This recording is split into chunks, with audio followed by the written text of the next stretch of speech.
Ronnie has got to go. Period. No ifs, ands, or buts about it. Ronnie gotta go, and Unique is the only one who is probably going to be able to put him down. And I know so many of y'all are already talking about how it's just a matter of time before Unique turns on RAQ, but I personally don't got that happening. I actually got Unique falling in love with RAQ, and there was definitely Easter eggs in this episode to show that.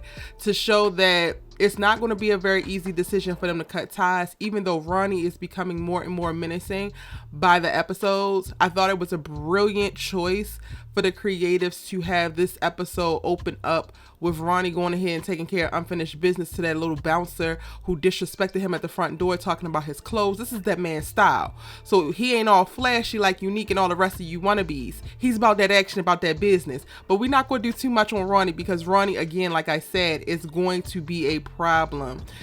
While he started the episode off taking care of this bouncer who disrespected him, he's also questioning Unique throughout the episode of like, why we not back up? He's out now. He's ready to go right back to business. And I'm just like, after you serve 10 years, right?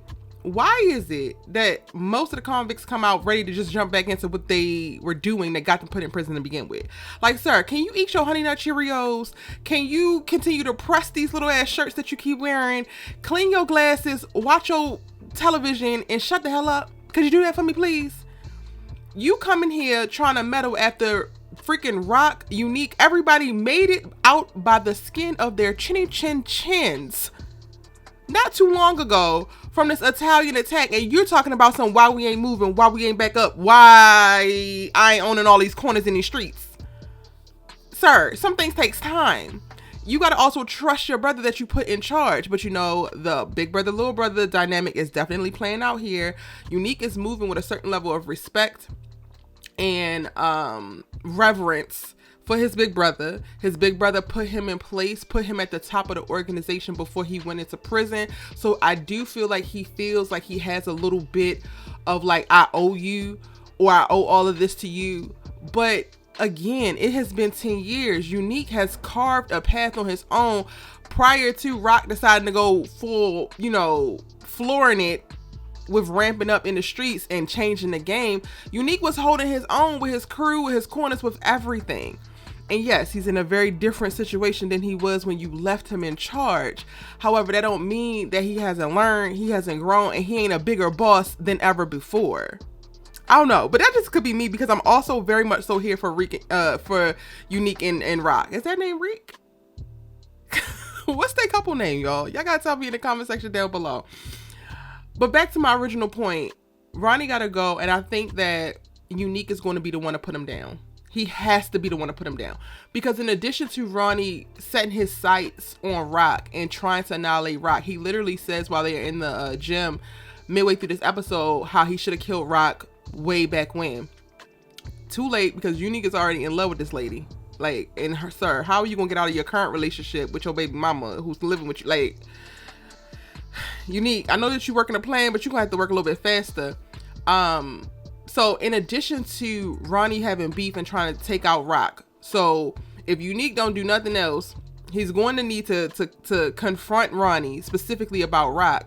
But also, Ronnie being back in play puts Unique in a very interesting position to go back to being lieutenant or second in command, when he is literally working right now to rebuild his organization and rebuild his entire network, his part of the game, and like start to cash in again on his own.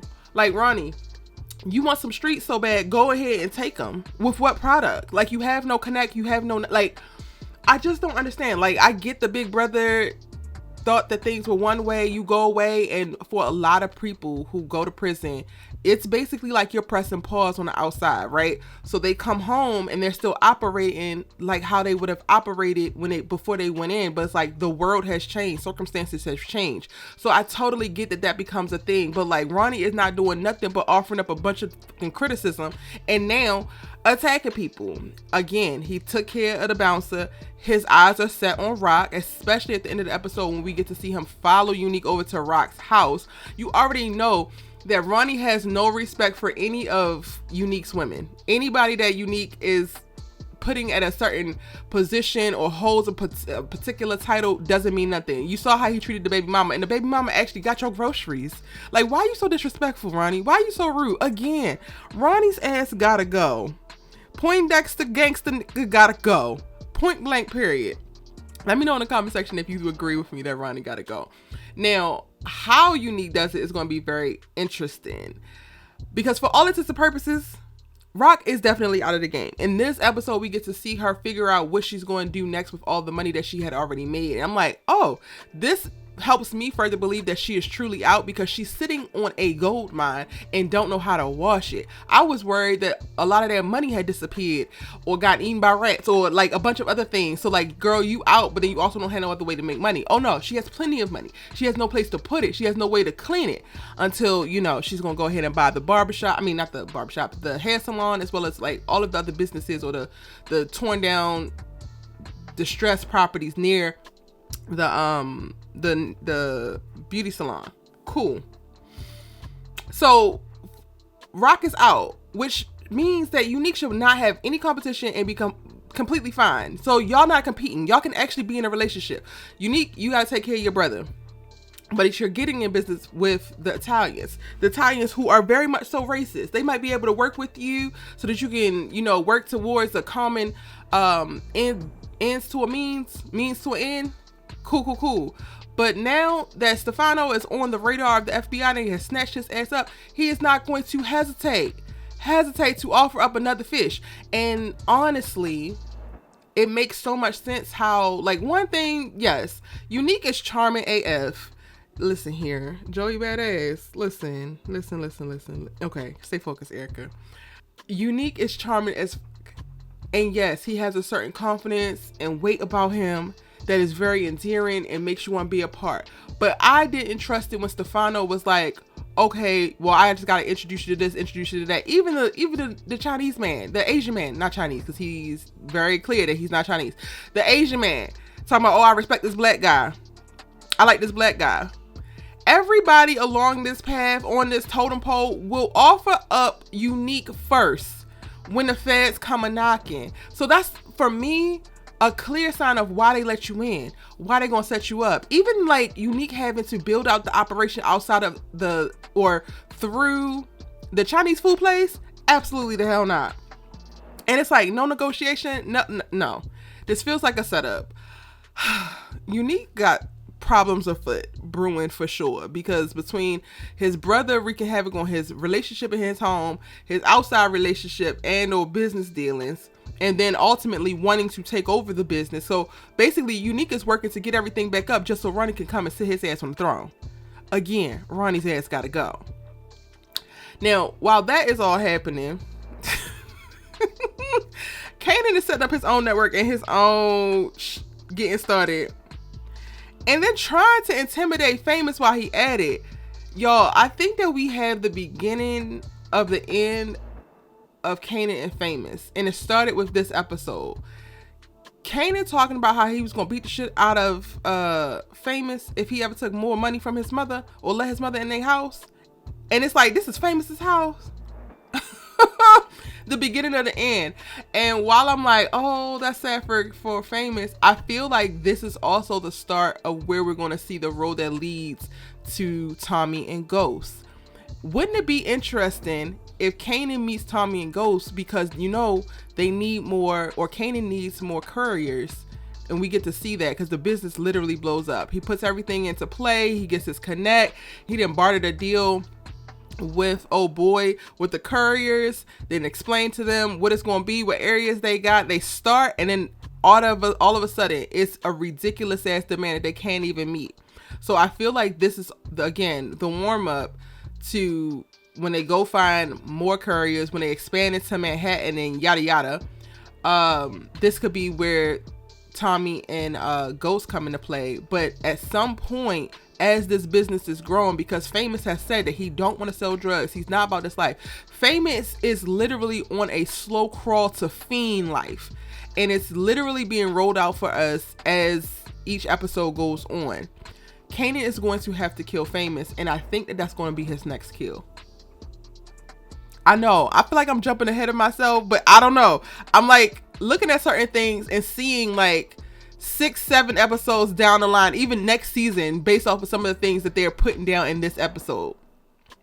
I don't know. Tell me if you feel me, if you could imagine it, if I'm jumping the gun. Let me know all that in the comment section down below. But this is my first thought, so I got to get that out. Again, I'm going to process and give y'all the full breakdown on Erica Vane TV, because this is Erica Vane TV 2, where I give y'all the raw, just what's coming out my damn brain. But the full breakdown with Easter eggs, which you might have missed, things that I don't talk about here in further depth, will be on that, and I'll link it once the video is available as well. So come back to this video if you want to also be linked to that, or just go ahead and subscribe to Erica Vane TV. That is linked in the description box right now. Beginning the end for Famous and Kanan, the beginning of what could be the path that leads us to Tommy and Ghost, which I'm excited for. I'm also working on a video to discuss who are the actual heroes and villains within Raising Kanan, because I don't believe that the show is what we think it is. And that's all I'm gonna say about that, because again, I got more videos coming to dive into this. But this season already, just with 3 episodes, has been very enlightening for what I think the writers are trying to do with the story. And it's really kind of exciting.